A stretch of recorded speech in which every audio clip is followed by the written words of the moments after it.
కూటమి ప్రభుత్వంపై మాజీ మంత్రి అంబటి రాంబాబు కుమార్తె మౌనిక మండిపడ్డారు. ఈ ప్రభుత్వం వైసీపీ నేతలపై కక్షపూరితంగా వ్యవహరిస్తోందని ఫైర్ అయ్యారు. ఎన్ని కుట్రలు చేసినా, ఎన్ని కేసులు పెట్టినా వైసీపీ కార్యకర్తలు భయపడరని అన్నారు.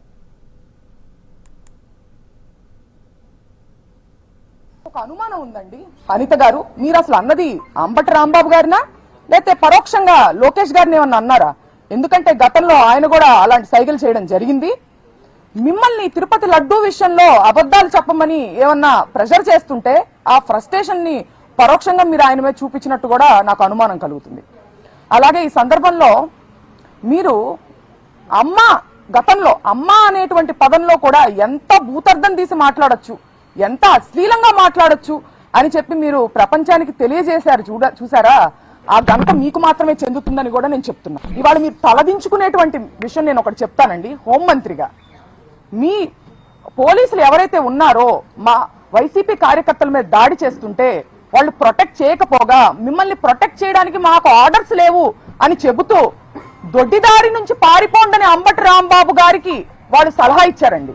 దీనికి అంబటి రాంబాబు గారు ఏమన్నారో తెలుసా? నా ప్రాణాలు ఇక్కడైనా వదులుతాను, చావైనా చస్తాను, కానీ దొడ్డిదారి నుంచి పారిపోయే ప్రసక్తే లేదని ఆయన చెప్పడం జరిగింది. ఆయన మీద దాడులు చేసి, ఆయన ఇంటికి సంబంధించినటువంటి మహిళలమైన మా మీద దాడి చేసి, ఆయన్ని అరెస్టు చేసి 36 అక్రమ కేసులు ఇవాళ ఆయన మీద బనాయించి పీటీ వారెంట్లు వేస్తూ ఆయన్ని ఇబ్బంది పెట్టే ప్రయత్నం చేస్తున్నప్పటికీ నా ఆత్మస్థైర్యం నేను కోల్పోలేదు, న్యాయం మీద నాకు నమ్మకం ఉంది అని చెప్పి పార్టీని ఉత్సాహపరిచే, పార్టీ శ్రేణులను అభిమానులను ఉత్సాహపరిచేటువంటి ప్రయత్నంలో భాగంగానే ఆ సైగలు చేశారు తప్పితే ఎదుటి వారి ఇంటి మీద దాడులు చేయమని సైగలు చేయలేదని కూడా ఇవాళ నేను గుర్తు చేస్తున్నాను.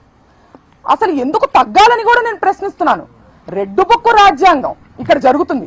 ఒక ప్రజాస్వామ్యంలో నియంత పాలన జరుగుతుంది. ఇక్కడ డాక్టర్ అంబేద్కర్ గారు రాసినటువంటి రాజ్యాంగానికి విరుద్ధంగా మీరు రెడ్డు బుక్కు రాజ్యాంగం నడిపిస్తుంటే మిమ్మల్ని క్వశ్చన్ చేయకూడదా? మళ్ళీ ఒకసారి స్పష్టం చేస్తున్నాను, మీ అక్రమానికి, మీ దౌర్జన్యానికి తగ్గేదే లేదు.